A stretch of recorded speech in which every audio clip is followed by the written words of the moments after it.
Chris Brophy, musically obsessed. Chris Brophy, musically obsessed with vinyl CDs and cassettes. Chris Brophy, musically obsessed. Oh yeah! How's it going, everybody? So I wanted to show you some Deep Purple and Scorpions records that I've added to my collection over the past few months, and I just haven't had a chance to show them. So let's dive into it right now. The first one is Deep Purple, The Battle Rages On. Now, this is a great, all the albums I'm going to show to you today are great, I feel. Even though some of them get flack, like this one.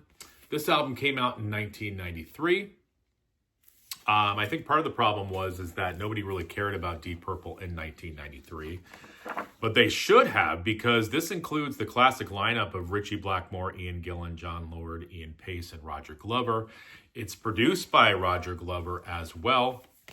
Some really, really good songs on here. The title track, Lick It Up, not the Kiss, Lick It Up. Time to Kill, Ramshackle Man is fun, classic Deep Purple. So just a great album that I think people should revisit if you are a Deep Purple fan or just a rock fan in general. How about this one, Slaves and Masters, with Jolyn Turner on vocals.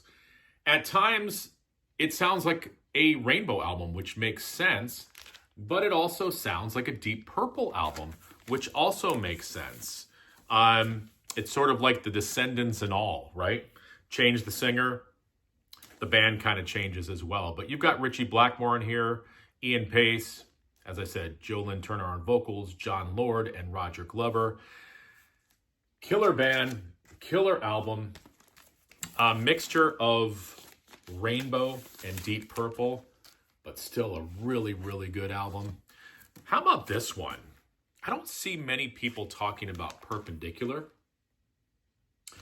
I believe that this was the first album with Steve Morse on guitar. And Ian Gillan, as of late, has lost that sort of high screaming that he was so well known for.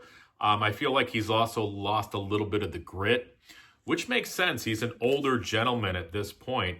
But when this album came out, Perpendicular, he still had a lot of that magic. Not saying he doesn't have the magic still, but it was still present with this album. This is a very, very strong album.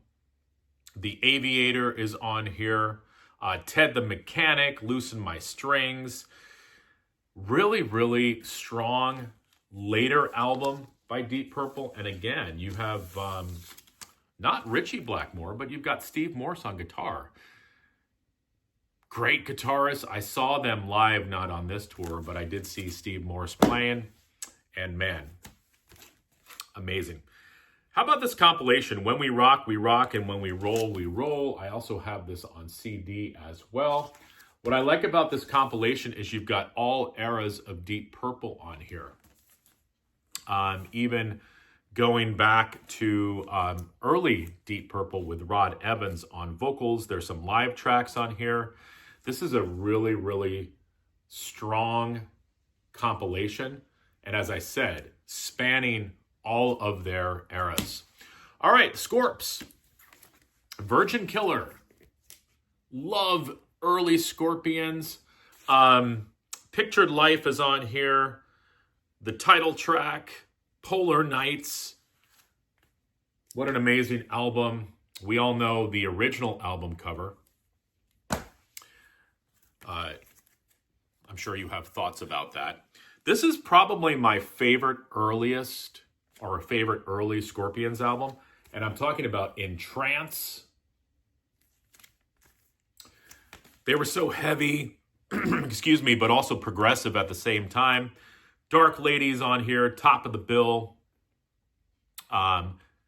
Longing for Fire, Night Lights, In Trance, the title track, one of my favorite Scorpion songs. Love this album. How about Taken by Force? Man, all of these albums, the Scorpions had so many great albums in a row. Steam Rock Fever. He's a woman, she's a man, born to touch your feelings, suspender love, more hard rock, heavy metal from the Scorps. And all those songs and more appeared on the classic live album, Tokyo Tapes. This cover reminds me, it's got that same vibe as Neil Diamond's Hot August Nights. I don't know, the color scheme, just the, I don't know, just something about this cover and Hot August Nights remind me, they're very similar. This is an amazing live album. And if you know it, you know it.